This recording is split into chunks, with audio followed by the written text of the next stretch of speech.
आज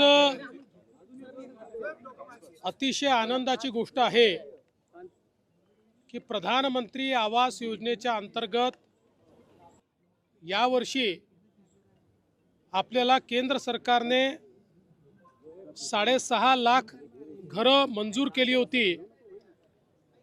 ते टार्गेट वाढवण्यात आलेलं आहे। अतिरिक्त 13 लाख घरं आपल्याला देण्यात आलेली आहेत।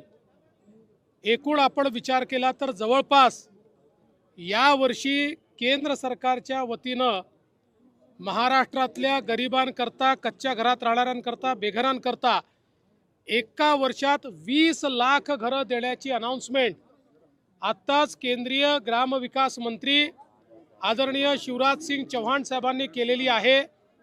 महाराष्ट्राला मोदी सरकारने दिलेली ही अत्यंत मोठी भेट आहे आणि देशाच्या इतिहासामध्ये कुठल्याच राज्याला आजपर्यंत एका दिवसात किंवा एका वर्षात इतकी घरं मिळालेली नाहीत। ती 20 लाख घरं आपल्याला मिळालेली आहेत। खरं म्हणजे आपल्या आवास प्लसमध्ये 26 लाख त्या ठिकाणी लोकांचं रजिस्ट्रेशन आहे। आता ही 20 लाख घरं मिळाल्यामुळे आता फार कमी आपल्याकडे त्या यादीतले बेघर लोक राहतील, जे पुढच्या वर्षी आपण कंप्लीट करू शकू। त्यासोबत एक अजून महत्त्वाची अनाउन्समेंट त्यांनी केली आहे की पूर्वी सर्वेक्षणामधले जे निकष होते ते निकष देखील आता त्या ठिकाणी डायल्यूट करण्यात आलेले आहेत।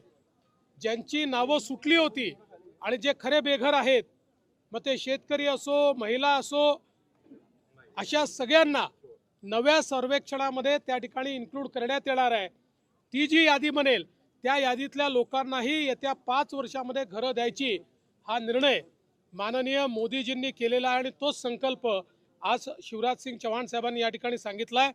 मी महाराष्ट्राच्या वतीनं माननीय देशाचे प्रधानमंत्री मोदीजी आणि केंद्रीय ग्रामविकास मंत्री शिवराज सिंग चौहानजी या दोघांचेही मनापासून आभार मानतो की आज 20 लाख घरं त्यांनी महाराष्ट्राकरता दिली आहेत।